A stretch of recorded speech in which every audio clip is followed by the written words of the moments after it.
साथ तहसीन पूनावाला जुड़ रहे हैं इस समय, जो कि राजनीतिक विश्लेषक हैं, उनका अभिनंदन है। मेरे साथ अनुराग भदौरिया हैं, प्रवक्ता समाजवादी पार्टी के, प्रियंका कक्कड़ जी हैं, प्रवक्ता आम आदमी पार्टी की, शहजाद पूनावाला मेरे से जुड़ेंगे, प्रवक्ता भारतीय जनता पार्टी के। स्क्रीन पर हमें लाइव दिख रहे हैं। मैं शुरुआत करता हूं आपसे अनुराग जी, और आपको मैं मौका देता हूं।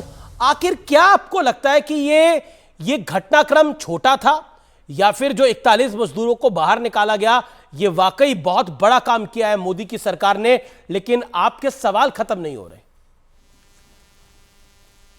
देखिए, देश के 41 हमारे जो साथी हैं वापस आए, सकुशल आए हैं, हम सबको बहुत खुशी है, उनके परिवार को बहुत बहुत बधाई। सवाल यह है कि देश इस काम में जो लोग लगे रहे, क्योंकि ये हिंदुस्तान की जीत है, ये हमारे एजेंसी रेस्क्यू टीम की जीत है, जो रेड माइनर थे उनकी जीत है। इसमें SDRF, ONGC, NDRF, NDMA, NHA, ये जो लगे रहे लगातार, और सारी एजेंसीज। और रेड माइनर्स में जो मैं नाम ले रहा हूँ, कुरैशी हैं, फिरोज जी हैं, रशीद जी हैं, मोनू हैं, मुन्ना हैं, अंकुर हैं, जतिन हैं, नसीम हैं, असीर है, हसन है, सौरभ है, देवेंद्र हैं, ये लोगों ने मिल के हमारे हिंदुस्तान की जीत हुई है। ये लोगों ने मिलके हमारे 41 जो फंसे हुए साथी थे उनको बाहर निकाला है, इसलिए ये लोग बधाई के पात्र हैं। लेकिन सवाल ये है कि सरकार क्यों इस पे इतना हल्ला मचा रही है? कोई राजनीति नहीं कर रहा, विपक्ष तो कुछ कह ही नहीं रही है, सरकार जबरदस्ती कर रही है। विपक्ष ने क्या कहा, हमने क्या कहा? हमने कहा कि फ्यूचर में ऐसी घटना ना हो, इसीलिए आप सेफ्टी मेजर अपनाइए, इसीलिए आप वहां पे जो एनवायरमेंट के जो कंडीशन उनको अपनाइए। वहां पे जिस तरह का आप टेंडर जब देते हो, टेंडर किसने दिया, किस कंडीशन पे दिया, क्यों दिया, इसकी भी जांच कीजिए। यही तो हम कह रहे हैं कि यहाँ पे पर्यावरण का ध्यान रखिए, दोबारा ऐसी घटना ना हो, इसका भी ख्याल रखिए। यही तो हम कह रहे हैं कि सेफ्टी मेजर्स ज्यादा लीजिए। तो आप कह रहे हो विपक्ष इस पे राजनीति कर रहा है, विपक्ष सरकार तो लंबे राजनीति कर रहा है। अनुराग जी, आपकी भी रही उत्तर प्रदेश के अंदर, तो मतलब आप भी काफी प्रोएक्टिवली काम करती थी आपकी सरकार। आप ये कह रहे हैं जब समाजवादी पार्टी की सरकार होती थी तो कोई हादसा होता तो तुरंत एक्शन होता था, आप ये कहने की प्रयास कर रहे हैं? बिल्कुल, समाजवादी पार्टी के समय पे समाजवादी पार्टी सारे, जब हम कोई भी, आपने देखो मेरा एक्सप्रेस वे हमने बनाया समाजवादी पार्टियों ने, तो एक्सप्रेस वे कितने कम समय में बना। वहां पे हम पूछते हैं आपका प्लान बी क्या था? इतने मजदूर अंदर जा रहे थे, तो ईश्वर ना करे एक्सप्रेस वे पे कोई आपदा की बात कर रहा हूं, आपदा की बात कर रहा हूं। अरे आपदा तो कभी भी शहजाद पूनावाला की बात कर रहा हूं। ओके, आपने बात कर नहीं, 2 सेकंड ज्यादा नहीं। मैं कहूंगा कि आप जब टनल बना रहे थे तो आपका प्लान बी क्या था? अगर ये घटना हो जाएगी तो कैसे इनको बाहर निकालेंगे? प्लान बी आपने बनाया था कि नहीं बनाया था? बताइए, जनता जानना चाहती है। और फिर दोबारा से कह रहा हूं, ये हिंदुस्तान की जीत है, हिंदुस्तान के रेस्क्यू टीम की जीत है, रेड माइनर्स की जीत है। टाइम लिमिट को सब लोग फॉलो करें। पूनावाला साहब, आपका समय है। प्लान बी क्या था आपका? प्लान सी भी कोई है तो बता दीजिए। अनुराग जी सब कुछ जानना चाह रहे हैं। देखिए, सबसे पहले हर हर महादेव, भारत माता की जय। की मौत के सुरंग से अगर 41 भारतीयों को प्रार्थना, प्रयास, परिश्रम से बाहर निकाला गया, मनुष्य, महादेव और मशीन का इस्तेमाल किया गया, तो आज ये दिखाता है कि किस प्रकार से होल ऑफ गवर्नमेंट अप्रोच अपनाकर पीएमओ, सीएमओ, एनडीएमए, एसडीएमए और ओएनजीसी, चाहे वो एनएचएआई हो, चाहे वो एनएचआईडीसीएल हो, टेलीकॉम डिपार्टमेंट हो, सारे 17 विभाग है और वहां पर 652 भारतीयों ने मिलकर परिश्रम किया। तो भाई, मौत के मुंह से भी भारतीयों को बाहर निकालने का, पहाड़ों को चीर कर भी निकालने का, यूक्रेन और अफगानिस्तान में फंसे हुए भारतीयों को पहुंचाने का सुरक्षित, ये मोदी जी की गारंटी आज की तारीख में है। ये इसलिए कह रहा हूं अमित जी, क्योंकि इससे पहले रानीगंज हुआ, 6 लोग मारे गए रानीगंज में। इससे पहले 2006 में 50 से ज्यादा माइनर्स, बोला है करके इनको रानीगंज जब हुआ, अमित जी प्लीज कंट्रोल करवाइए, रानीगंज जब हुआ तो 6 माइनर्स मारे गए। जब 2006 में 50 माइनर्स मारे गए धनबाद में, जिस प्रकार से चसनाला में 375 लोग मारे गए, और उस समय के शर्मनाक नेतृत्व ने कहा कि माइनर है, उनका काम है मरना है। जिस प्रकार से आपने रेस्क्यू की गारंटी ली वॉरेन एंडरसन की, जब 3 और 4 दिसंबर को भोपाल गैस ट्रेजेडी हुई, तो यह भी इतिहास भारत ने देखा है। परंतु देखिए, आज जब भारत की उपलब्धि है, एक कुछ लोग हैं जिनकी मानसिकता सुरंग में धसी हुई है, उनको निकालने की कोई मशीन नहीं है, उनको निकालने की कोई तरकीब नहीं है। जो कहते तेजस प्लेन क्रैश हो जाए, जो कहते कि विदेशी वैक्सीन लाओ, भारत की तो बीजेपी की वैक्सीन है, उस पर भरोसा नहीं है, जो सर्जिकल स्ट्राइक और बालाकोट एयर स्ट्राइक का प्रूफ मांगते हैं, जो बार बार भारत की उपलब्धि पर सवाल खड़े करते हैं। आज उनकी मानसिकता को सुरंग से निकालने का क्या तरकीब है, जहां तक कंपनी का और जहां तक बाकी उपाय का बात है। बड़ी स्टेटमेंट, लालू यादव की बड़ी स्टेटमेंट आ गई है। लालू प्रसाद यादव ने बहुत बड़ी स्टेटमेंट दी है। मेरे पास ऑफिशियल बाइट इस समय आ गई है। विदेशी लोग आए तब मजदूरों को निकाला गया। इस 2 हफ्ते बाद इसमें मोदी का क्या है, मोदी ने किया क्या है? विदेशी लोग आए तब मजदूरों को निकाला गया, विदेश से लोगों को बुलाना पड़ा, इसीलिए मजदूर बाहर आए। लालू प्रसाद यादव इंडिया गठबंधन के बड़े नेता। जवाब, लालू प्रसाद यादव जी को शायद पता नहीं कि वही विदेशी आर्नल्ड डिक्स जो है वो सामने बैठा था बाबा बौखनाग के, और वो कह रहा था कि बाबा आपकी कृपा रहेगी तब निकालेंगे। परंतु बताइए मुझे, NHIDCL, MORTH, NHAI, SDRF, SDRF, SDMA, NDMA, THDCL, ONGC, BRO, IAF, PMO, ये सारे क्या विदेशी थे? इसमें 652, जिसमें लाइनमैन, जिसमें ऑपरेटर्स, जिसमें डिगिंग के, जिसमें राइट माइनस थे, ये भारतीय थे या ये विदेशी थे? और उत्तराखंड में 2013 में जब त्रासदी आई अमित जी, तब हरी झंडी नहीं दिखा पाए। 10 सेकंड और जी, 10 सेकंड और 2013 में जब त्रासदी आई तो बाबा केदारनाथ की भूमि में रिलीफ मटेरियल तब तक नहीं गया जब तक विदेश से राहुल गांधी नहीं आए। Okay, Tehseen Poonawalla, Lalu Yadav is saying कि विदेश से लोग आए तब निकला है मजदूर, वो भी 2 हफ्ते बाद। इसमें मोदी का क्या है? नमस्कार अमित जी, आपके शो में शिरकत करने का मौका मिला इसलिए आपका शुक्रगुजार हूँ। और मैं सबसे पहले तो धन्यवाद कहना चाहता हूँ सारी एजेंसीज का, सारी दोनों केंद्र की सरकार और राज्य की सरकार का, कि जिन्होंने मिलकर हमारे 41 भारतीयों को बाहर निकाला उस टनल से। वहाँ पर जो वर्तमान सरकार है और एजेंसीज है, चाहे किसी भी देश के हो, जो लोग आए थे विदेश से, सबका साधुवाद है, बधाई हो। और मुझे लगता है लालू जी बहुत बड़े नेता है, इस तरह की बातें नहीं करना चाहिए। लेकिन अनुराग भाई ने जो शुरुआत में कहा, उस बात में दम है, और उन बुनियादी सवालों को उठाना मुझे लगता है विपक्ष का कर्तव्य है, क्योंकि अगर विपक्ष वो बातें नहीं उठाएगी तो देश का नुकसान होगा। भाजपा के प्रवक्ता ने बहुत सारी बातें की, ये नहीं बताया आपके शो पर, अमित जी शायद आप भी भूल गए होंगे बताने का, सिर्फ पिछले साल में 2022 में 8 ब्रिजेस कोलैप्स हुए गुजरात के अंदर, 8 ब्रिज और कंक्रीट स्ट्रक्चर्स, ये गुजरात के अंदर हुआ। तो देखिए, अगर सवाल पूछा जा रहा है हिमालयन रेंज के अंदर एक टनल बन रहा है, अमित जी, क्योंकि मैं आपके शो पे आ रहा था, एक बहुत ही इंपॉर्टेंट शो है, सारा देश इस शो को देखता है। मैंने थोड़ा सा रिसर्च किया, मैं कोई एक्सपर्ट नहीं हूं, कि हिमालयन जो रेंज है वहां पे जो टनल की कंस्ट्रक्शन होती है वो अन्य माउंटेन से, अन्य पहाड़ों से अलग होता है। फॉर एग्जांपल वेस्टर्न घाट्स में जो टनल बनाए जाते हैं, वो जेसीबी और डायनामाइट के माध्यम से उनको बर्स्ट किया जाता है। लेकिन हिमालयन के अंदर, क्योंकि हिमालयन रेंज एक राइजिंग रेंज है, इसके लिए यहां पर टनल बोरिंग मशीन का इस्तेमाल होता, यहां पर वो नहीं किया गया था, इसलिए गिल्ली जमीन थी, कोलैप्स होने के चांसेस है। दूसरी चीज अमित जी, आज भारत के पास टेक्नोलॉजी है, 3D टेक्नोलॉजी, सिमुलेशन टेक्नोलॉजी। इस चीज के बारे में आप भी जानते हैं, इस पैनल पे सभी लोग जानते हैं। 3D किसी भी टनल को बनाने के पहले, किसी भी इंफ्रास्ट्रक्चर को बनाने के पहले ये देखा जाता है कि you hope for the best, लेकिन आप प्रिपेयर रहते हो वर्स्ट के लिए। तो अगर गलती हो गई, कोलैप्स हो गया टनल, तो फिर उसके तो क्या करना चाहिए? वो तीसरी चीज, आपने बोला लालू यादव ने गलत बयान दिया, मैं कह रहा हूं प्रमोद तिवारी ने क्या सही बयान दिया? हमारा देश चांद पर पहुंच गया और हम खुद 50 मीटर दूर तक नहीं पहुंच पाए, 17 दिन तक नहीं पहुंच पाए। प्रमोद तिवारी भी यही कह रहे हैं, लालू यादव भी यही कह रहे हैं। Amit ji, I request you, मुझे मत, Amit ji, I request you, मेरा फ्लो ना तोड़े। मैं कुछ बुनियादी सवाल उठा, क्योंकि होता क्या है अमित जी, परसेप्शन में जैसे हम सवाल उठाते हमें रोका जाता है, ये तो गलत है ना। मैं जानता हूं आप जानते हैं अच्छे सवाल उठा रहे हो, आप लगभग 2 मिनट बोले, मैं भी बात करूंगा, मैं 1 सेकेंड नहीं, लेकिन मैं जो बुनियादी बात कर रहा हूं उस पे एक लास्ट चीज, जब रेस्क्यू ऑपरेशन शुरू हुआ अमित जी, ये इतना इल प्रिपेयर्ड था कि जब हैवी मशीनरी लाई गई रेस्क्यू के लिए, तब रास्ते नहीं बनाए गए थे, किस तरह का कंस्ट्रक्शन चल रहा था। अमित जी, सवाल उन मजदूरों पे या सरकार की नीयत पे नहीं है, सवाल है हमारी टेक्नोलॉजी और कैपेबिलिटीज पे, और मनी जो बचाने की, पैसे बचाने की जो कोशिश की थी, या करप्शन में। अगर ये इंजीनियरिंग कंपनी पे अब तक कार्रवाई क्यों नहीं हुई? क्यों स्टैंडर्ड ऑपरेटिंग प्रोसीजर्स फॉलो नहीं किए गए? ये एक्सीडेंट नहीं है अमित जी, ये एक man made engineering disaster. Company के मालिक को प्रोसिक्यूट क्यों नहीं कर रहे? मैं एक लास्ट सवाल पूछ रहा हूं, अजंता के मालिक आज जेल में है? अजंता के मालिक जेल में है? ओके, जवाब ले लेते अब जवाब ले एक-एक लेते हैं। करके इन्होंने कुछ प्रमोद सवाल तिवारी से की सब बात चीजों पर भी का- आप रिएक्ट नहीं आप करें। तहसीन बीच में मत बोलिए, एक-एक करके शहजाद। में। गुजरात के 8 ब्रिजेस के बारे में इनको पता है, पर बिहार में खगड़िया भागलपुर के ब्रिज समेत 15 ब्रिज गिरे हैं, उसके ऊपर ये तहसीन पूनावाला कुछ नहीं बोलेंगे, छोड़ दीजिए। इन्होंने अनुराग भदौरिया का नाम लिया, इसी अनुराग भदौरिया की पार्टी ने बीजेपी वैक्सीन बोला था, वैक्सीन हेजिटेंसी बढ़ाई थी। ये क्या सकारात्मक था, ये क्या देश हित में था या देश के विरोध में था? ऐसे बयान कांग्रेस के नेताओं ने भी दिए, इस पर कुछ नहीं बोलेंगे। अब ये बोलते हैं कि कंपनी, आपको पता है, एक सेकंड बीच में मत बोलिए, बीच में मत बोलिए।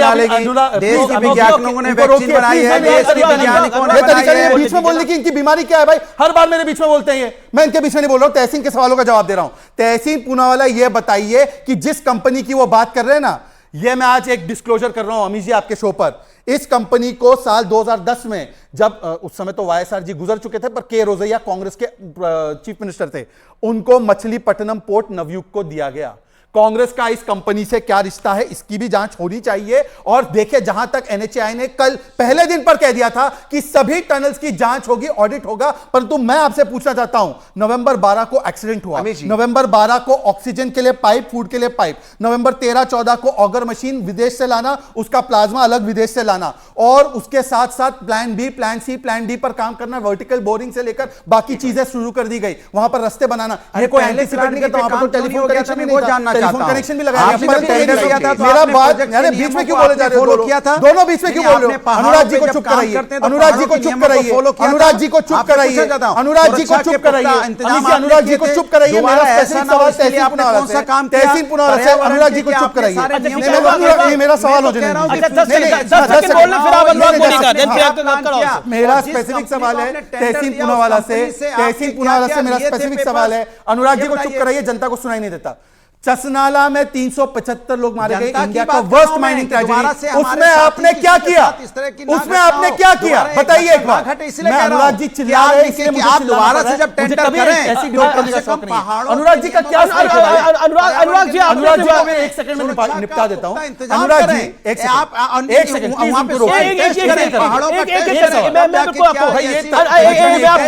अनुराग भदौरिया, आप अपनी भड़ास निकाल लीजिए, 30 सेकंड बोल लीजिए। ऐसे नहीं, ठीक है, पहले शहजाद बोल ले 10 सेकंड। केवल एक लाइन। ये अनुराग भदौरिया से पूछिए, चसनाला तो दूर की बात है, मुजफ्फरनगर जब जल रहा था तब इनके नेता नाच देख रहे थे फिल्म एक्टर्स और एक्ट्रेसेस का सैफई में। एक बार भी मुलायम सिंह यादव जी गए थे क्या? ओके, अनुराग भदौरिया, अब आप 30 सेकंड को बोलिए, देन प्रियंका कक्कड़ एंड तहसीन पूनावाला। देखिए इनसे पूछ लीजिएगा, इन्होंने अभी रानीगंज की बात की, ये कोलियारी का नाम भी नहीं पता है, बोल रहे रानीगंज में हुई थी घटना। आपको पता है कब हुई थी? मालूम है आपको? नहीं मालूम है। कोलियारी का नाम मालूम है? बता दीजिए, फिर मैं आगे बोलता हूं। रानीगंज आपको नहीं पता, चसनाला आपको पता है? आपको पता है 2006 में जब आप यूपीए की सरकार को सपोर्ट कर रहे थे तब भी घटना हुई जिसमें 54 माइनर्स मारे गए, मालूम है ना? आपको पता है ये बात? आपको पता है ना? मुंह से बोल रहे हैं। आधा ज्ञान लेके जो जनता से झूठ बोलते हो। झारखंड में 2006 में हुई थी, तब आपका मुंह क्यों नहीं खुला? जब ऐसी घटना रानीगंज में हुई, चसनाला में आपका मुंह क्यों नहीं खुला? आप ही ने बोला ना शहजाद से पूछने के लिए, मैंने तो नहीं बोला।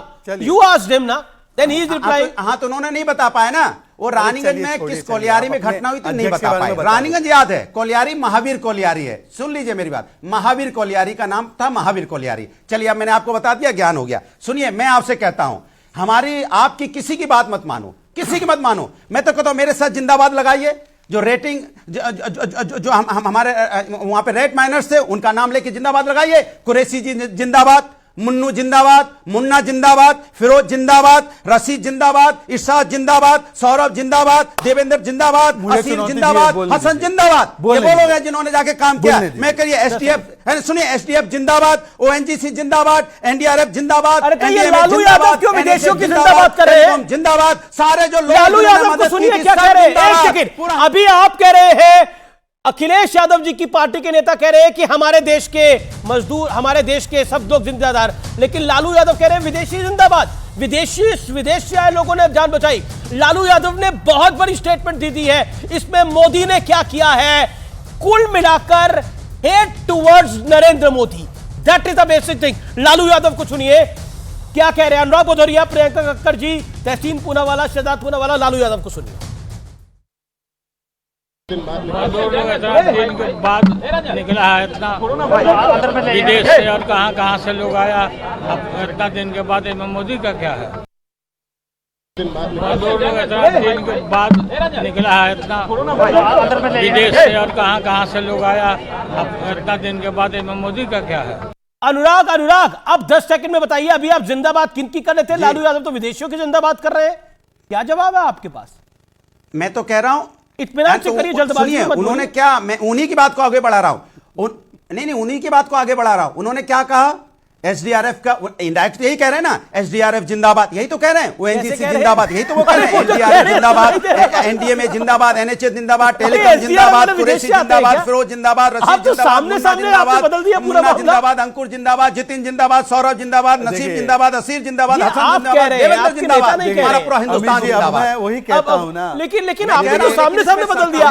पब्लिक एक सेकंड शहजाद, व्यूअर्स एक second, all audios down. Viewers, आपने सुना लालू यादव ने क्या बोला? मैंने कुछ अपने मन से तो नहीं बोला, और जो बाइट सुनाई वो भी उन्होंने वही बोल रहे थे। लालू यादव क्या कह रहे हैं और अनुराग भदौरिया क्या कह रहे हैं, वो भी तो वही कह रहे हैं। वो कह रहे हैं वो भी तो क्या एनडीआरएफ के लोग क्या विदेश से आते हैं? क्या ये जिन लोगों को जिंदाबाद अनुराग भदौरिया कह रहे थे, ये विदेशी लोग हैं? ये हमारे लोग हैं भाई। और लालू यादव विदेशियों की जिंदाबाद कर रहे हैं। और मोदी ने क्या किया है? मोदी ने, लालू जी, ये किया है कि सारे रिसोर्सेस को एक साथ लेकर आए हैं नरेंद्र मोदी। ये किया है नरेंद्र मोदी ने। क्या किया है नरेंद्र मोदी ने? नरेंद्र मोदी ने यह किया है कि वन नेशन वन मिशन के तहत काम हुआ है। नरेंद्र मोदी ने क्या किया है, यह अगर किसी को जानना और समझना है तो पूरे इस ऑपरेशन को स्टडी करे और जाने और समझे कि हुआ क्या है।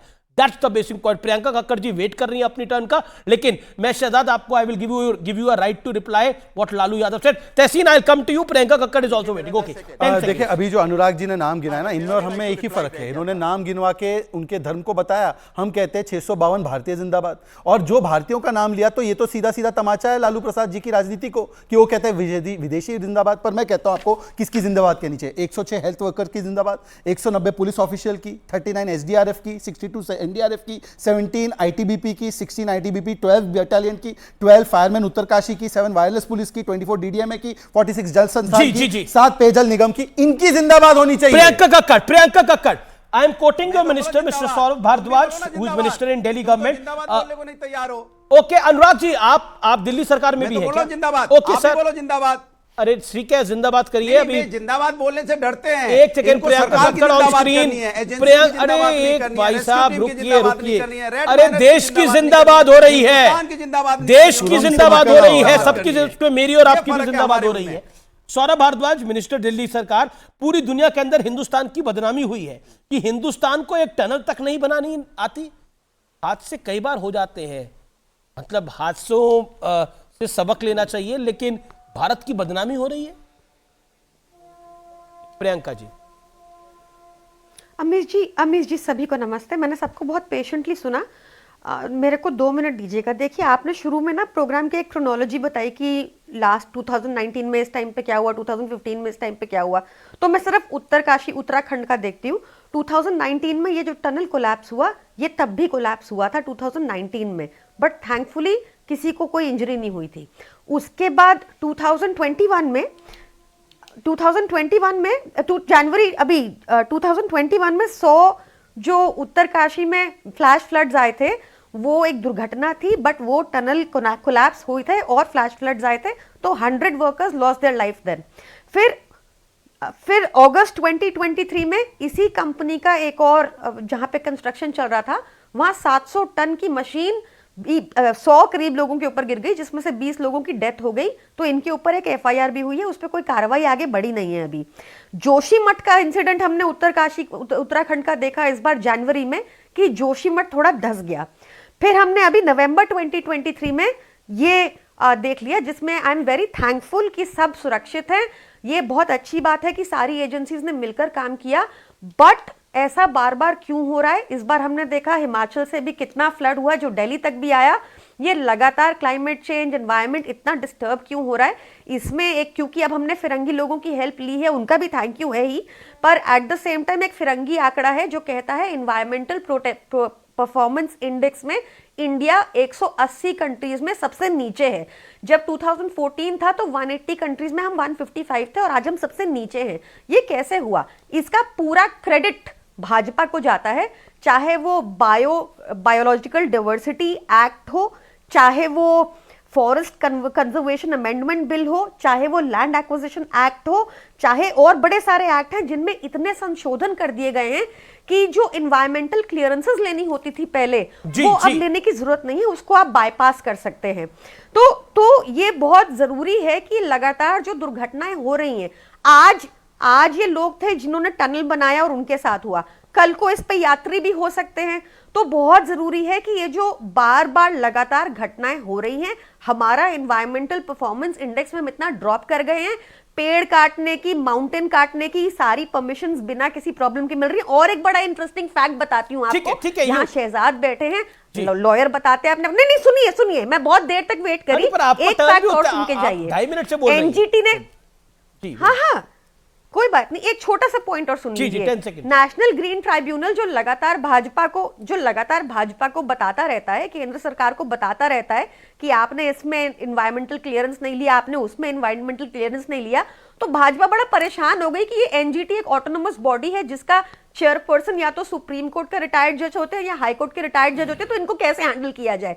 ये एक एक्ट ले आए बैकडोर से जो कहता है कि अब एनजीटी का जो चेयरपर्सन होगा वो 25 साल से ऊपर की उम्र का कोई भी बंदा बन सकता है, और साथ में ये भी कह दिया कि जो उस 25 साल की उम्र के बंदे का चयन करेगा उनमें से 4 लोग ऐसे होंगे जो सरकार, ठीक है, वो विषय लगातार, लेकिन अब शहजाद देखिए, ये तो अच्छी बात है कि प्रियंका कक्कड़ जी, अब देखिए मैंने आपके बीच में नहीं बोला, मैंने आपकी बात सुनी। इनके मंत्री को मैं कोट कर रहा हूं कि भारत की बदनामी कराई है आप लोगों ने। हाँ, मैं देखिए ये वो लोग हैं जो भारत की वैक्सीन पर सवाल उठाते हुए फाइजर और मॉडर्ना की वैक्सीन मंगवा रहे थे अरविंद केजरीवाल। ये तब भारत की बदनामी की समझने में नहीं आया। आप इस पे टॉपिक पे रहिए। अब देखिए प्रियंका जी बीच में बोल पड़ी। प्रियंका जी, मैंने आपके बीच में एक भी शब्द नहीं बोला, आपकी सारी बातें सुनी, आप बीच में टोकेंगी तो फिर मैं भी आपको टोकूंगा। तो आपने बोली अपनी बात, आपने बोली, आप भी तो लॉयर है भाई, क्या करते तरीका है अमीश जी, क्या है? अच्छा, दिशा रवि मैंने को 3 मिनट उनकी बात सुनी। अमीश जी, ये तो मैं यील्ड नहीं कर रहा हूँ, अगर वो ऐसे करेंगी तो फिर मैं भी ऐसे करूंगा। एक करके इत्मीनान से देखिए, पेड़ काटने को लेकर देखिए क्या तरीका है, जवाब दीजिए भाई। ये क्या Priyanka you made your point 40 second शहजादपुरा वाला। पेड़ काटने को लेकर अगर बात करती है प्रियंका जी, तो अभी दिल्ली हाईकोर्ट ने फटकार लगाई कि मुख्यमंत्री ने अपने शीश महल और अपने किले को बनाने के लिए कितने पेड़ काटे और क्या स्थिति रही है दिल्ली में, तो उसके लिए फटकार दिल्ली हाईकोर्ट ने लगाई है। और यही एनजीटी ने फाइन किया है 800-900 करोड़ रुपया दिल्ली सरकार को कि कूड़ा का और कचरे का मलबा यहां पर बना दिया है। और यमुना की सफाई को लेकर तो छोड़ ही देते इस विषय को। सुप्रीम कोर्ट ने कहा कि चारधाम प्रोजेक्ट होना चाहिए और इसके एनवायरमेंटल असेसमेंट के लिहाज से ओवरसाइट कमेटी बनी और उसने क्लियर किया। 10 सेकंड और, यह प्रोजेक्ट हमेशा से कांग्रेस और इनके नेताओं को खल रहा है क्योंकि चाइना को इससे बहुत नुकसान है। यह स्ट्रेटेजिक इंपॉर्टेंस वाला है, वहां के विकास से जुड़ा हुआ है, और इसीलिए जिन पार्टियों का नोटा से भी कम वोट आया वो उत्तराखंड के विकास के खिलाफ जाकर, आज ये राइट माइनर्स की बात करें ना, वकील हसन राइट माइनर ने कहा यह प्रोजेक्ट होना चाहिए। अब वकील हसन गलत है और ये उत्तराखंड के खिलाफ है, ये चाइना के साथ है, इसलिए इस प्रोजेक्ट को सुप्रीम कोर्ट की कही हुई बातों के खिलाफ जाकर आज रोक लगाने के लिए अमीश जी आपके शो का इस्तेमाल किया जा रहा है। अन्यथा बोले कि ये चारधाम कनेक्टिविटी के खिलाफ है, ये केदारनाथ के खिलाफ है, बद्रीनाथ के खिलाफ है। प्रियंका कक्कड़ मैं आ रहा हूं, तहसीन जी आऊंगा आपके पास में। चारधाम कनेक्टिविटी के खिलाफ नहीं है। मैं आपसे पूछ रही हूं कि जिस कंपनी के ऊपर 19 करोड़ का चलान लगा, उस कंपनी को ये कॉन्ट्रैक्ट दोबारा कैसे मिला? वहां पे वेस्ट डिस्पोजल अभी भी नहीं हो रहा, वहां के एक्सपर्ट्स कह रहे हैं। मैं आपसे पूछ रही हूं, इस कंपनी की अगर 700 टन को कन्वर्ट किया जाए तो 7 भारत की बदनामी कैसे हुई? प्रियंका जी आप ये बताइए ना, जो आपके नेता कह रहे हैं, मंत्री कह रहे हैं कि भारत की बदनामी हो गई है, कि हमें एक टनल बनानी नहीं आती। अपने ये सारे मानक, जब अगर मानक पूरे किए होते, जो टनल का एसओपी था वो फॉलो किया होता भाजपा की सरकार ने, मेरा तहसीन पूरा वाला एक Tehseen is waiting from long, Tehseen is waiting from Shahzad please my humble submission. Tehseen my straight question to you is कि भारत की बदनामी कैसे हो रही है कि हमें एक टनल बनानी नहीं आती? और प्रमोद तिवारी तो कह रहे हैं कि हमारा देश चांद पे पहुंच गया, हम 17 दिन तक 50 मीटर नहीं पहुंच पाए। बेसिक नॉलेज तो सबको मैं दोनों सवालों का जवाब दूंगा जी। अमी जी, मैं दोनों सवालों का जवाब दूंगा। उम्मीद है मुझे डिस्टर्ब नहीं किया जाए, मैं किसी को डिस्टर्ब नहीं करता, मैं बहुत संक्षेप में बोलूंगा। ये इस चीज़ पे मैं बहुत स्ट्रांगली ऑब्जेक्शन लेता हूँ। जब भी प्रियंका या मैं बोलते तो जो वर्तमान सरकार के प्रवक्ता है वो कहते हैं कि हम देश के खिलाफ है, हम इसकी प्रगति के खिलाफ है। हम अगर इसके प्रगति के खिलाफ होते, हमारी चिंता ये है कि अगर उस टनल में हमारे सैनिक होते, हमारे यात्री होते तो, और हमारे 41 भारतीय ही थे ना उस टनल के अंदर। विषय ये नहीं कि फॉरेनर ने हमको रेस्क्यू किया या भारतीय ने रेस्क्यू किया। अमीश जी 1 मिनट, सबका ये ग्लोबल वर्ल्ड है, जो एक्सपर्ट है उनका स्वागत है, उसका भी थैंक यू हम करना चाहिए। लेकिन सवाल है कि जो हिमालयन रेंज की SOPs है, जो प्रियंका जी ने कहा, उसके पहले मैंने कहा, वो फॉलो नहीं किए गए थे। जिस तरह से टनल का कंस्ट्रक्शन हो रहा था अमीश जी, ये वेस्टर्न घाट्स में होता है, ना कि हिमालयंस में। ये राइजिंग माउंटेन्स है, यहाँ पे नहीं होता है। एक वेट सीमेंट का इस्तेमाल हुआ था, ये कहां होता है? मुझे ब्रेक के लिए रुकना पड़ेगा और आइए एक ट्वीट देख लेते हैं मोटरोला के फोन से। और मोटरोला के फोन से हितेश लिख रहे हैं कि विपक्ष का एजेंडा साफ है, ना कुछ करेंगे और ना ही किसी को कुछ करने देंगे, बस शोर मचाते रहेंगे। ये लिख रहे हैं। मैं मोटरोला फोन से ये ट्वीट देख रहा हूं। रुकूंगा एक ब्रेक के लिए, लेकिन ब्रेक के उस पार आर पार में ये दिलचस्प चर्चा जारी।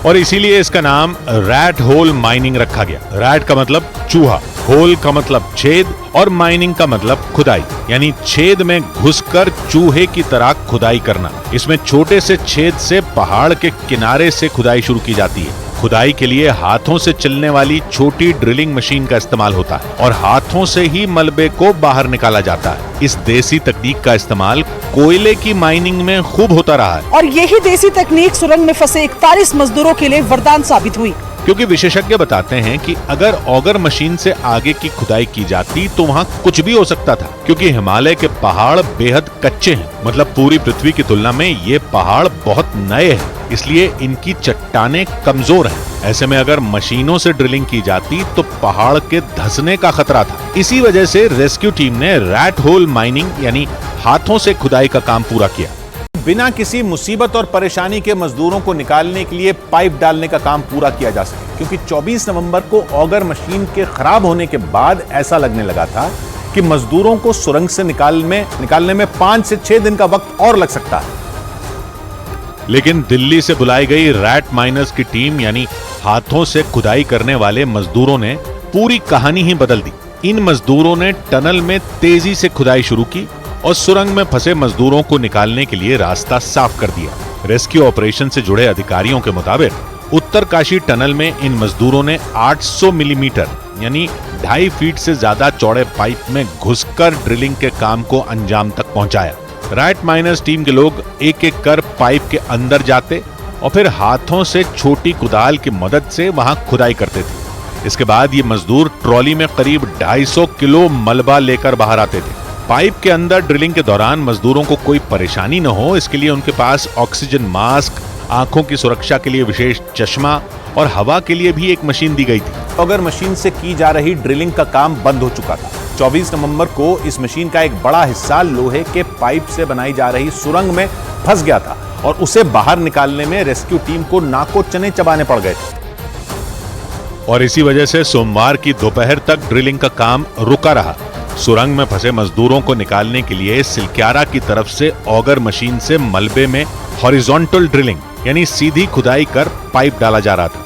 इस काम में रेस्क्यू टीम को काफी हद तक कामयाबी भी मिली, क्योंकि सुरंग के अंदर 47 मीटर तक ड्रिलिंग के जरिए पाइप डाला जा चुका था, जबकि सुरंग में 60 मीटर के हिस्से में मलबा फैला हुआ था। मतलब मजदूरों तक पहुंचने के लिए करीब 10 से 12 मीटर की दूरी और रह गई थी। लेकिन 24 नवंबर की शाम को ऑगर ड्रिलिंग मशीन के सामने लोहे का पाइप आने से मशीन का करीब 14 मीटर लंबा हिस्सा उसमें फंस गया।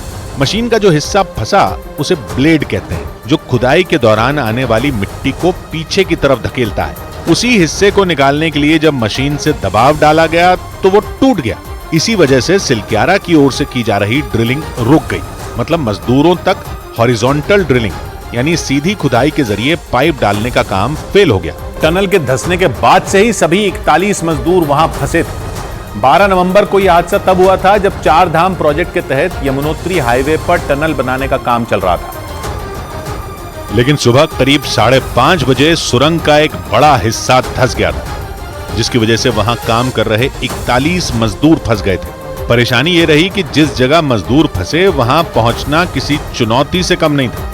एक रिपोर्ट के मुताबिक ये सुरंग उत्तर काशी से यमुनोत्री धाम को जोड़ने के लिए बनाई जा रही है, जो 4.5 किलोमीटर लंबी और 14 मीटर चौड़ी। 12 नवंबर को 41 मजदूरों का दल सिलक्यारा की तरफ से ही टनल में दाखिल हुआ था।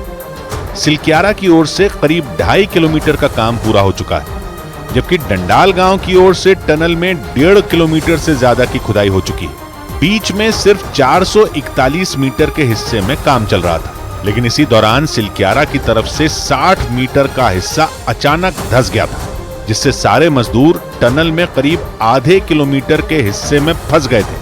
हालांकि सुरंग धंसने की जानकारी मिलने के फौरन बाद ही मजदूरों को टनल से बाहर निकालने के लिए रेस्क्यू ऑपरेशन शुरू कर दिया गया था।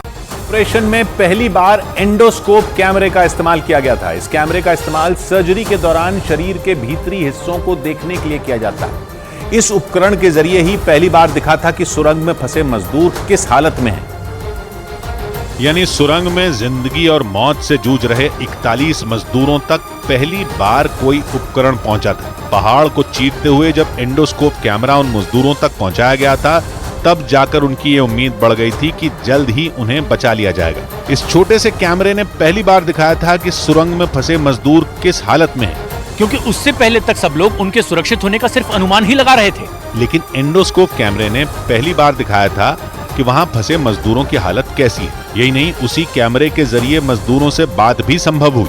एंडोस्कोप कैमरा सबसे आधुनिक मेडिकल उपकरणों में एक माना जाता है। इसका इस्तेमाल इंसान के शरीर के अंदर सर्जिकल ऑपरेशन के लिए किया जाता है। इस कैमरे के इस्तेमाल से शरीर के जोड़ों और दूसरे छोटे अंगों के अंदर देखकर इलाज किया जा सकता है। 17 दिन से चल रही जंग खत्म हो गई, जिसकी तैयारी एनडीआरएफ की टीम ने मजदूरों का रेस्क्यू करने के पहले ही पूरी कर ली थी।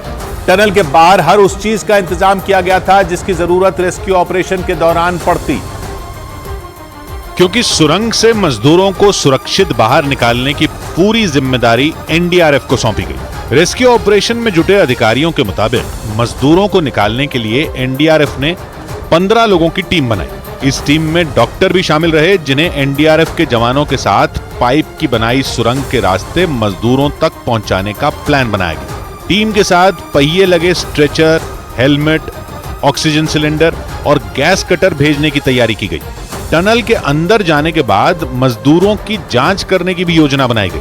मतलब मजदूरों को टनल से बाहर निकालने के लिए किसी तरह की हड़बड़ी नहीं दिखाई गई, बल्कि सुरक्षा के हर इंतजाम को पूरा करने के बाद ही मजदूरों को रेस्क्यू किया गया। बीते 17 दिन से टनल में फंसे मजदूरों की जांच के लिए सिलक्यारा की तरफ से सुरंग के मुहाने पर एक अस्थायी मेडिकल रूम भी बनाया गया, ताकि पाइप के रास्ते सुरंग से बाहर आने पर उनकी फौरन जांच की जा सके। सुरंग के अंदर की गई तैयारियों की जो तस्वीरें सामने आई, उनमें मजदूरों के लिए एक छोटा अस्पताल बना नजर आया।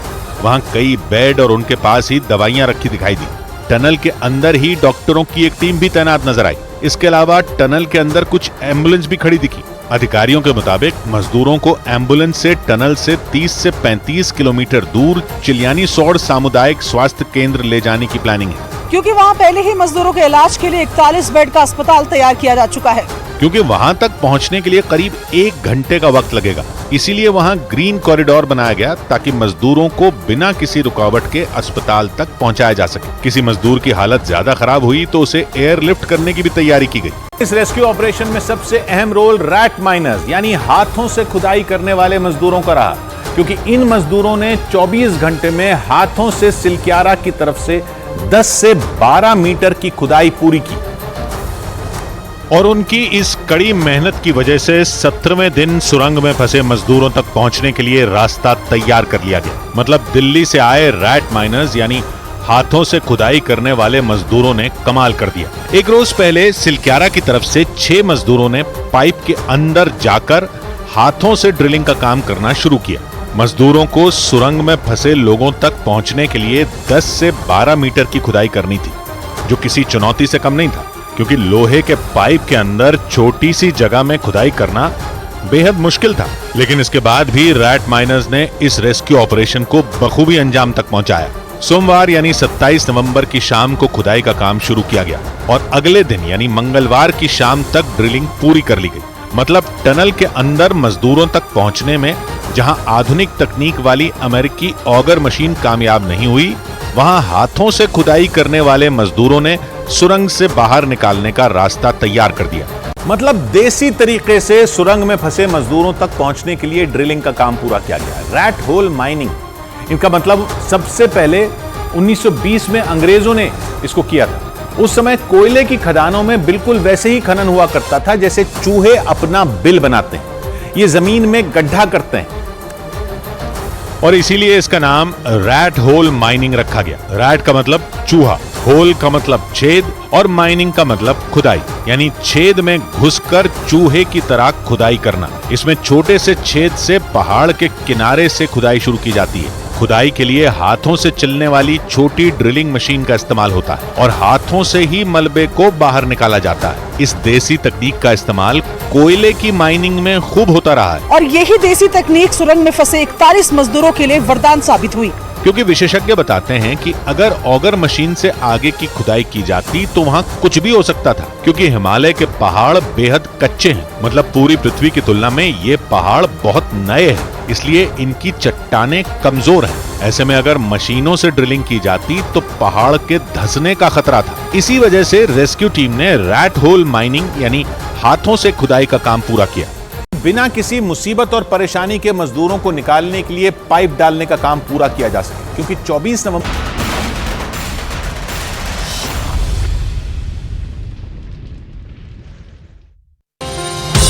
मोटरोला भारत का सबसे अच्छा 5G स्मार्टफोन ब्रांड प्रेजेंट्स आर पार में आज का मुद्दा। वेलकम बैक व्यूअर्स, आप देख रहे हैं आर पार और इस समय की बड़ी ब्रेकिंग स्टोरी है। बीजेपी नेता और केंद्रीय मंत्री अनुराग ठाकुर की बड़ी स्टेटमेंट है। उन्होंने बोला कि कुछ नेता, कुछ विपक्ष के नेता जो हैं और कुछ लोग जो है वो सिर्फ राजनीति करते हैं और नेगेटिविटी फैलाते हैं। ऐसे लोग नकारात्मक को फैलाते हैं, ये कहा है केंद्रीय मंत्री अनुराग ठाकुर का। यह बड़ा बयान है। लालू यादव ने कहा है कि विदेशियों ने बचाया, नरेंद्र मोदी ने क्या किया। प्रियंका कक्कड़ मेरे साथ है, तहसीन पूनावाला है मेरे साथ, और मेरे साथ अनुराग भदौरिया है, साथ ही शहजाद पूनावाला है। तहसीन पूनावाला, मैं आपके पास आता हूं। अनुराग ठाकुर कह रहे हैं कि कुछ लोग, कुछ नेता नेगेटिविटी फैला रहे हैं। 40 सेकेंड्स तहसीन। नहीं, देखिए, भाजपा नहीं चाहती कोई उनसे सवाल पूछे, उनके फेलियर्स पे सवाल पूछे। कुछ लोगों की जान ज़रूर इस वक्त बच गई, लेकिन हमें ब्रॉडर पिक्चर के लिए सोचना चाहिए। और एक चीज़ हमें सोचना चाहिए, इन लोगों की जान जिन्होंने बचाई वो हमारे रैट माइनर्स थे, लेकिन रैट माइनिंग को एनजीटी ने इलीगल माइनिंग कहा है।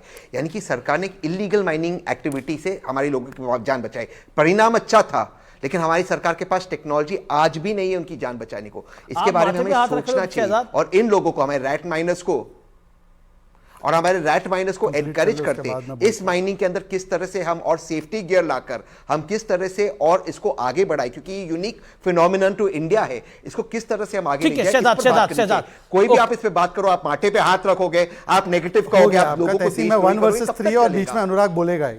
देखिए, इसलिए मैंने माथे पर हाथ रखा क्योंकि ये कभी तहसीन टनल एक्सपर्ट, परसों तक फार्म एक्सपर्ट थे, उससे पहले ये वैक्सीन एक्सपर्ट भी बन के आते हैं। कांग्रेस के एक्सपर्ट तो है। बीच में मत बोलिए, तहसीन बीच में मत बोलिए। अरे क्या तरीका है? अमित जी, आपने मुझे शो पे बुलाया। ये अमित जी, आपने मुझे शो पे बुलाया भाई। थोड़ा तो टंग इन चीक कमेंट चलता है ना। इन्होंने मेरे ऊपर क्या क्या टिप्पणी की कि रूलिंग पार्टी के प्रवक्ता जो है इस प्रकार की बात करते हैं। अमित जी, समय खराब हो रहा है। अमित जी, समय खराब हो रहा है भाई। अमित जी, ये तरीका नहीं। आपसे मैं निवेदन करता हूं कि मैंने किसी बीच में नहीं बोला। अमित जी, मैंने निवेदन करता हूं आपके कि बीच में नहीं बोला। अमित जी, आप क्यों ऐसे? नहीं, आप मेरे सम्मानित मेहमान हैं। आप दोनों, शहजाद और तहसीन पूनावाला, आप दोनों मेरे सम्मानित मेहमान हैं। मैंने कोई गलत बात नहीं बोली है, कोई असंसदीय शब्द नहीं बोले। मुझे पूरी करने दीजिए बात, उसके बाद वो जवाब देना। अरे एक एक करके आप दोनों को चुप करा दीजिए, हम बोल ले रहे हैं। भाई, ये तरीका नहीं। हम बोल रहे हैं दोनों। अरे एक सेकंड अनुराग, आप कहां से आगे पिक्चर के अंदर? शांत रहिए ना। मुझे 3-4 बातों का जवाब देने दीजिए। मैं इसलिए कह रहा था कि आज जो डुग्गल जी टनल एक्सपर्ट बने हैं, उनको ये पता नहीं rat mining in coal mines banned है। रैट माइनिंग की जो काबिलियत है, स्किल है, उसको तो सरकार या कोई भी व्यक्ति जो लीगल पर्पस है उसके लिए इस्तेमाल कर सकते हैं। इसलिए माथे पर हाथ है। ये टनल एक्सपर्ट, फिर कभी फार्म एक्सपर्ट, कभी वैक्सीन एक्सपर्ट। रैट माइनिंग एक स्किल है। Rat mining in coal mines is band.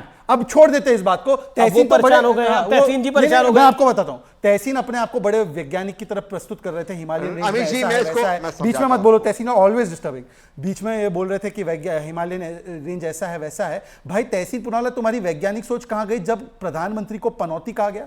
पनौती मूलतः अवैज्ञानिक है। जब कहा गया तेजस मस्ट क्रैश और Indian air force pilots must die, तुम तो बड़े नैतिक आदमी हो ना, तुम तो कांग्रेस से भी नहीं हो, तुमने क्या उसको कंडेम किया? ओके लेट तहसीन मेरे तो 30 सेकंड भी नहीं हुआ भाई। आपका हो गया 50 second. Okay 20 second Tehseen Poonawalla, then Priyanka Kakkar and Anurag Bhadauria.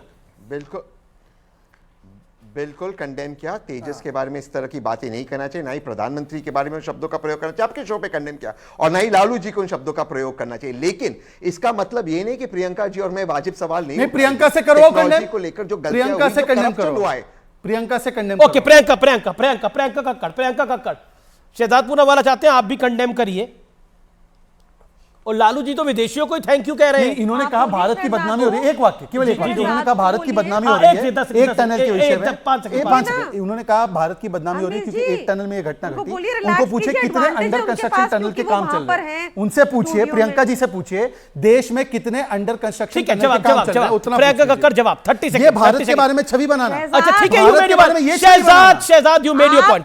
Priyanka Kakkar एक सेकंड, आप अमीर जी आप थोड़ा शायद कंफ्यूज हो रहे हैं। ये सत्ता पक्ष है, हम विपक्ष है, सवाल पूछने का काम हमारा है, जो मैं इनसे पूछती हूँ।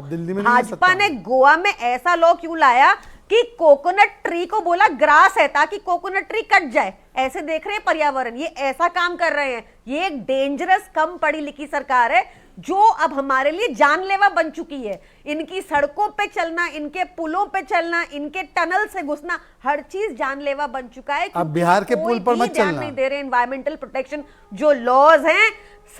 आप मेरी बात सुनिए, बिहार भी आपके पास ही था, अभी गठबंधन टूटा है आपका, सुनिए ना, वो भी आपने बनाया जाके, आपने जो आपने जम्मू कश्मीर में ऑल वेदर रोड किया वो भी ढह गई, चाहे वो ये टनल था। आप कर क्या रहे हैं? आप क्रोनी कैपिटलिज्म प्रमोट कर रहे हैं, जेबों में आपकी पैसा जा रहा है। ये कमीशन का खेल है, ओमिशन का नहीं है।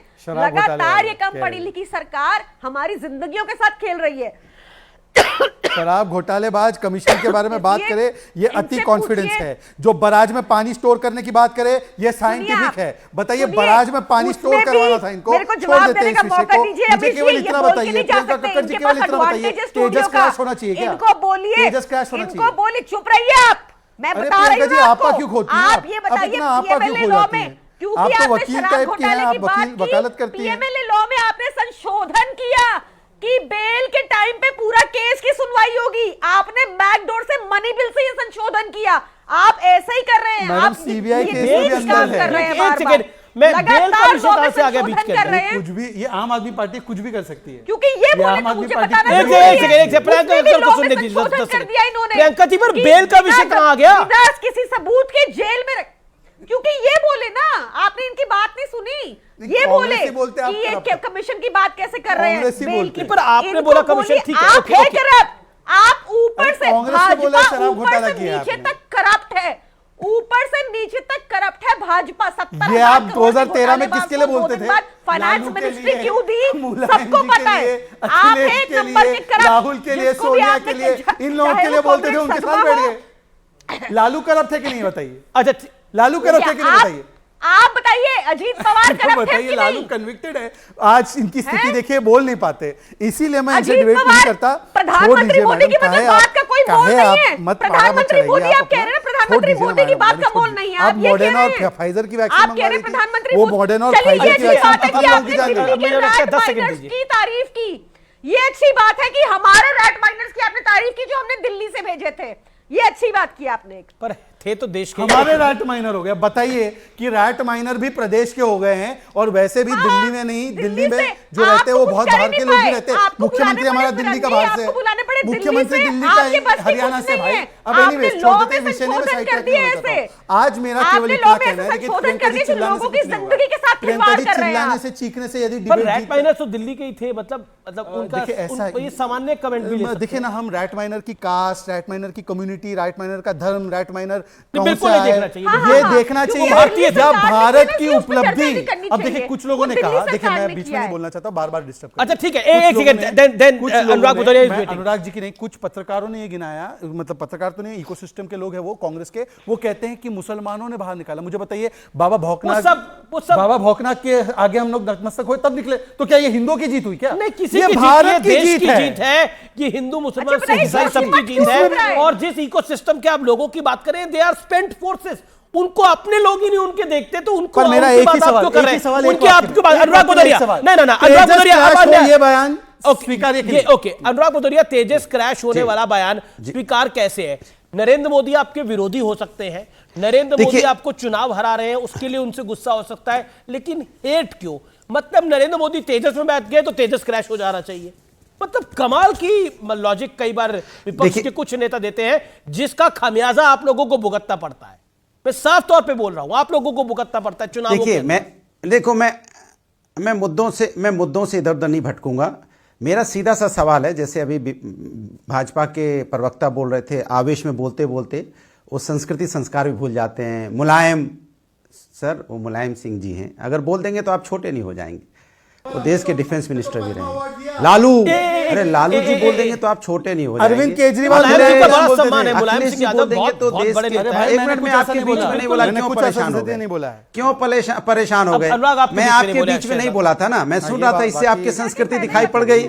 अखिलेश भाई, अखिलेश उत्तर प्रदेश के, अखिलेश जी उत्तर प्रदेश के सम्मान दे देंगे तो आप छोटे नहीं हो जाएंगे। हिंदुस्तान की संस्कृति संस्कार है, जो आपके समझ में नहीं आएगी, जो आपके समझ में नहीं आएगी, आप चुप हो जाइए। आपके बीच में नहीं बोला, इसीलिए मैं कह रहा हूं कि आपको यह भी नहीं पता है कि रानीगंज की घटना कहां हुई थी, तो मैंने आपको बताया महावीर कोलियारी। हल्ला इतना मचाते हैं, इसे हल्ला मचाने से आप अपनी जो कमजोरी नहीं छुपा सकते। मैंने आपको बोला, आप लंबी लंबी बातें कर रहे थे। लॉकडाउन में क्या हुआ था? हमारे देश के अंदर में सारी बसें खड़ी रही, ट्रेनें खड़ी रही, लोग हजारों किलोमीटर पैदल चले, कितने लोगों की मौतें हो गई जी। कौन जिम्मेदार था उसकी? सरकार जिम्मेदार नहीं थी। आपने किस तरह कोविड काल में आपने देखा, हॉस्पिटल में गैस सिलेंडर तक नहीं थे, ऑक्सीजन तक नहीं मिल रही थी, कहीं हॉस्पिटल बेड हॉस्पिटल नहीं, कितने लोगों की मौतें हुई, कौन जिम्मेदार था? सरकार जिम्मेदार नहीं थी, सरकार जिम्मेदारी नहीं लेगी। आप हर चीजों की बातें करोगे पुरानी, लेकिन अपनी नाकामयाबी पर आप नहीं करोगे। चिंता की बात, रनिंग का मोदी की वैक्सीन, पेट में दर्द हो गया, आपको टोक दिया ना, सरकार की नाकामी की वजह से लोग परेशान हुए, लॉकडाउन सरकार की नाकामी की वजह से। सर, सबको वैक्सीन लग गई, कोविड काल में भी, तो आपको भी लग गई होगी, इसलिए मैं गिना रहा हूं। इसलिए टनल के ऊपर में कोई राजनीति नहीं होनी चाहिए। सारे हमारे 41 साथी सुरक्षित वापस आए हैं, हमको खुशी मनानी चाहिए। अच्छा, बोलिए चाहिए, उनके परिवार देनी चाहिए। इनका लाउड स्पीकर तो बंद करो। चलिए, हाँ, Akhilesh won't take BJP vaccine. आज तक अखिलेश यादव ने वैक्सीन लिए, हाँ या ना? ओके, अनुराग या नहीं हुआ? ले ली होगी अब तो। ओके, अनुराग फोटो तो नहीं डाले, विपक्ष राजनीति कर रहा है। अरे विपक्ष तो आपको बता रहा है कि फ्यूचर में ऐसे टेंडर मत दीजिए। बीजेपी वैक्सीन कहां से हो गई? टनल बनाइए तो बीजेपी वैक्सीन अपनाइए, फ्यूचर में जब किसी को ऑर्डर दे तो आप देखिए पहाड़ों के नियम कानून को समझिए, पर्यावरण को समझिए। उन्होंने बोला कि वैक्सीन ले ली आप लोगों ने, इंतजाम कीजिए। अरे अनुराग भाई, वैक्सीन ले ली कि नहीं ली? ये मेरा सिंपल सवाल है, सिंपल जवाब है इसका। पता नहीं कहां तो मैं क्या गलत कह रहा हूं, विपक्ष क्या गलत कह रहा है। भारतीय जनता पार्टी सिर्फ राजनीति करना चाहती है। ठीक है, आर पार में अब वक्त है सत्य और तथ्य का। 16 रातों और 17 दिनों के बाद देश के 41 श्रमिक कल आखिरकार मौत की से जंग जीत गए, और इसमें कोई दो राय हो ही नहीं सकता कि इनकी पहाड़ से भी विशाल अटल इच्छा शक्ति ने इन्हें मुश्किल हालातों में भी जिंदा रखा। लेकिन आज प्रधानमंत्री नरेंद्र मोदी की प्लानिंग और एग्जीक्यूशन के बारे में भी बात करना आवश्यक हो जाता है, क्योंकि जिस तरह का मैनेजमेंट किया गया वो अपने आप में एक्सेप्शनल था, बहुत जबरदस्त था। आज से कुछ साल पहले तक ऐसा वेल प्लान्ड एक्शन कम ही देखने को मिलता था, लेकिन अब यह ट्रेंड बन गया है, क्योंकि देश अब वन नेशन वन मिशन के मोड में काम करता है, और प्रधानमंत्री मोदी का यही वर्किंग स्टाइल भी है। आपको भुज में 2001 में आया वो भीषण भूकंप जरूर याद होगा, जब 7.7 रेक्टर स्केल की तीव्रता से भुज को लगभग तबाह कर दिया गया था। नरेंद्र मोदी उस वक्त गुजरात के मुख्यमंत्री नहीं थे, लेकिन उन्होंने पहले संगठन की तरफ से और फिर सीएम बनने के बाद भुज को एक बार फिर अपने पैरों पे खड़ा करके दिखाया। 1979 में गुजरात के मोरबी में मच्छू नदी पर बना बांध टूट गया था, हजारों की संख्या में लोगों की जान चली गई थी। उस वक्त नरेंद्र मोदी 29 साल के थे। नरेंद्र मोदी ने आरएसएस के एक कार्यकर्ता के तौर पर लोगों की खूब मदद करी। मोदी जब देश के प्रधानमंत्री बने, एक के बाद एक कई मौके आए, कई अवसर आए। उनके कुशल मैनेजमेंट और मजबूत इच्छा शक्ति का एग्जाम्पल सेट हुआ और देश ने देखा। ISIS के चंगुल में भारतीय नर्सों को निकालना हो या फिर यूक्रेन के युद्ध के मैदान से स्टूडेंट्स की घर वापसी लाने की मुहिम हो, भारत अब अपने लोगों के लिए एक टीम, एक मिशन की तरह काम में जुट जाता है। कौन भूल सकता है जब पूरी दुनिया कोरोना से त्राहिमाम कर रही थी, तब भारत मिशन मोड में अपनी वैक्सीन बनाने में लगा था। तब भी भारत को देश के अंदर से लेकर बाहर तक खूब घेरने का प्रयास हुआ, हमारा मनोबल तोड़ने का अथक प्रयास हुआ, देश की जनता को भड़काने का एजेंडा चलाया गया, विदेशी वैक्सीन के लिए लॉबिंग की भरपूर कोशिश हुई, लेकिन मजबूत सेंट्रल लीडरशिप ने, नरेंद्र मोदी की लीडरशिप ने अपने वैज्ञानिकों के अलावा उस वक्त किसी पे भरोसा नहीं किया और इसका नतीजा ये हुआ कि भारत ने दुनिया की सबसे असरदार कोरोना वैक्सीन बना दी, जो आप लोग ले चुके होंगे।